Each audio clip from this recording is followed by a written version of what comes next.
Hey guys, welcome to Frank's RC Bash. So today is a good day here. I've been wanting to expand upon the video kind of action shots and stuff that I've been doing because I've been shooting most of it with my cell phone on either the top of the remote control handheld. It's kind of hard to zoom in and drive the car at the same time and stuff.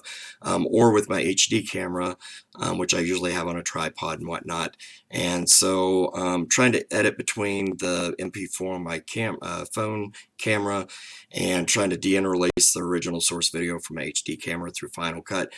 It's just time consuming, and now I'm using a program in combination. I use OBS, but then I also use Movavi Studio Plus for Mac for all my video editing projects now, and mainly because the video from my cell phone goes poof, straight in, no problem. The video from this stuff is going to go straight in with no problem. So this is going to be a much more efficient setup, and plus I'm going to get better quality footage on the overall. And so if you'd like to see the review on these cameras, then you can check out my channel previous video. I do a review on it. So we're dealing with the Akaso EK7000 4K HD video camera, and my wife is awesome. Love you, Jan. She got me 2 of these for my birthday. Got a selfie stick so I can get down kind of close to the ground for action. Case to carry everything in as far as that goes. A couple of 32 gig memory cards, and I have a couple of Gorilla tripods, the ones that wrap around stuff so you can kind of get on a tree branch or get in strategic positions, if I can say that. You'll see more in the video here in just a moment, but you can see the front of the car, which I personally like when doing bash videos. If you hit something or if you jump or you land, you want to see the front of the car and see how the shocks are hitting the ground and stuff. So I went ahead and mounted this. The adhesive is super strong. I managed to get full contact with the roof going all the way through, so this camera will slide into this mount like this. Now if I force it all the way forward, it locks into place, and you can use the attachable little rubber gasket there to keep it locked into place from popping out. However, if you hit this, flip this over and hit this too many times, something's going to break eventually, as far as that goes. So what I've discovered, if I push it in, kind of make it nice and tight, but not let it click all the way to lock into place, this actually acts as a breakaway camera.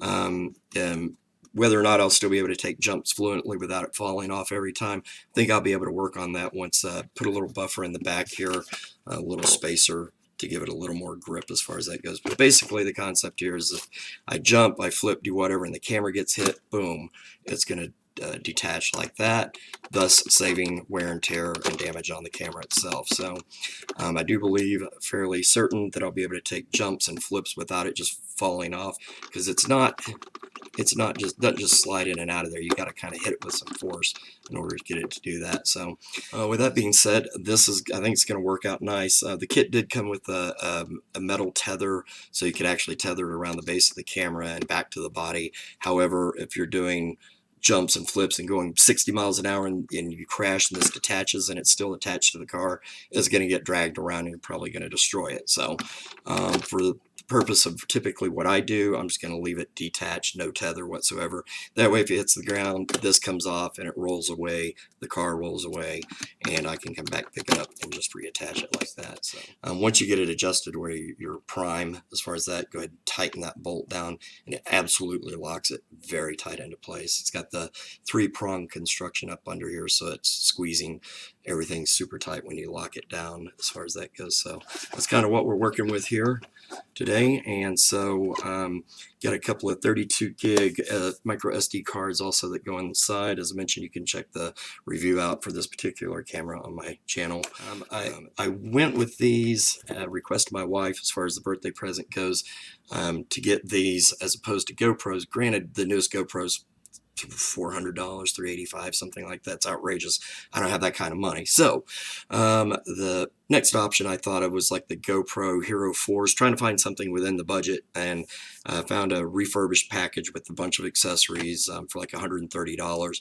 But honestly, after watching videos on YouTube regarding this camera, someone actually did the GoPro Hero 4 and this particular camera next to each other in a video, and this thing rocks. So there's really not anything more to say other than to take this out for a test drive. I'm going to set up my cell phone on the my remote handle like I normally do and shoot from that angle, and then in addition to shoot from this angle as well, and let's see what kind of footage we come up with.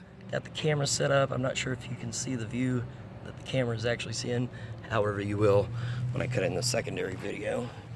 So yeah, it looks kind of overboard as far as having the camera up there, but this is just for YouTubing. All right, let's send it.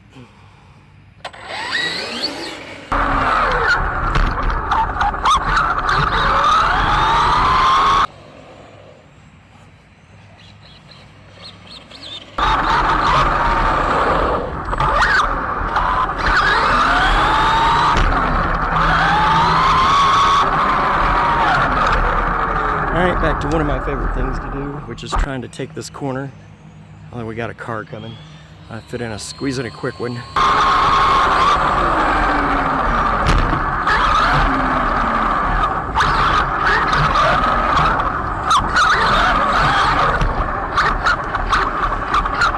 I gotta tell you, this thing is like driving a dream now compared to what it had become with the old tires.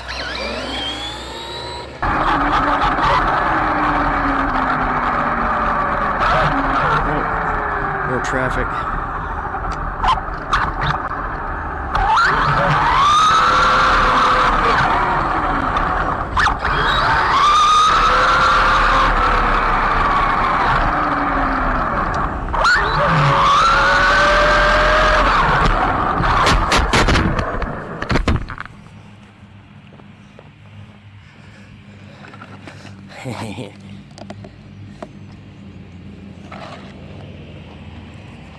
So the camera didn't quite break away on that one, which doesn't seem to matter too terribly much. It actually held to the body perfectly. So as an additional, try to get this readjusted, security idea, I mean, this camera may survive on this body fine. If I wanted to secure it more, I could do some more zip ties around the frame in between those little open points right there, to further secure that down. So that means it probably could crash it full tumble or whatever, and the camera would still stay on the vehicle.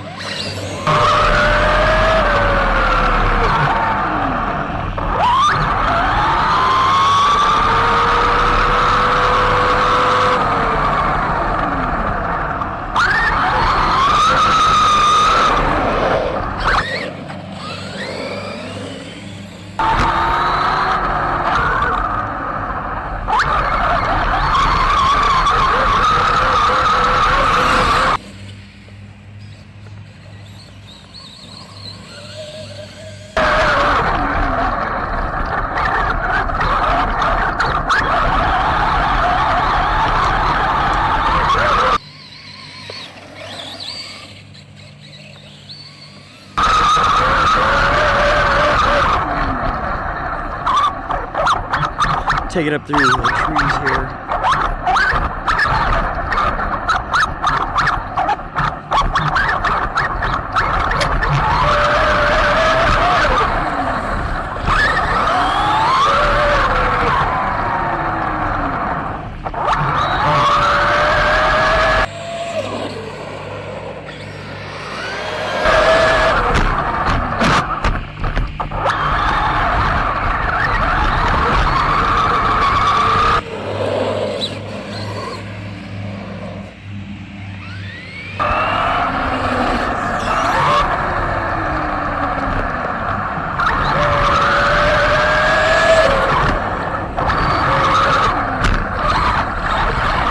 Man, I gotta tell you, it's looking pretty good, just as far as the general bash goes.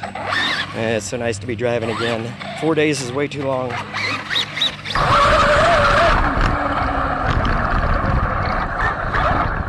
Just taking on some different terrain here. Try not to tear my gravel up too much. Plus it gets up under the body gear mechanism. Looks like my camera got knocked up there.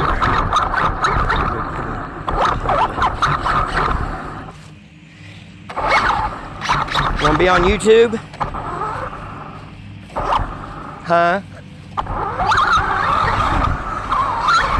So I'm going next door to Scott's house. He doesn't want to be on YouTube, so I guess I'll have to delete this, but he's driving a Tozo 2035. He's gonna be getting a Rustler soon. 2-wheel drive. I see your feet, dude. Oh, yeah, do that.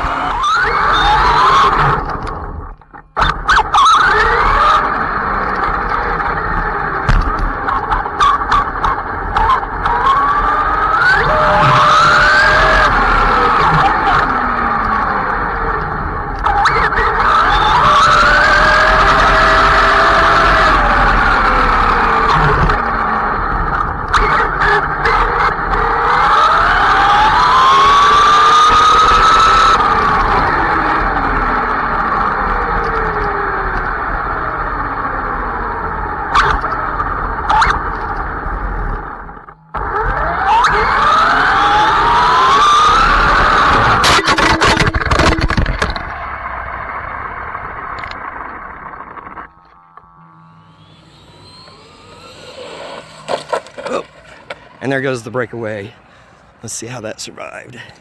Alright, so in the first attempt of the breakaway, as you can see, the adhesive pad is still stuck under there, and this has come off the top. And so I did leave the tether on. Normally I won't do that, but it did recover pretty quickly.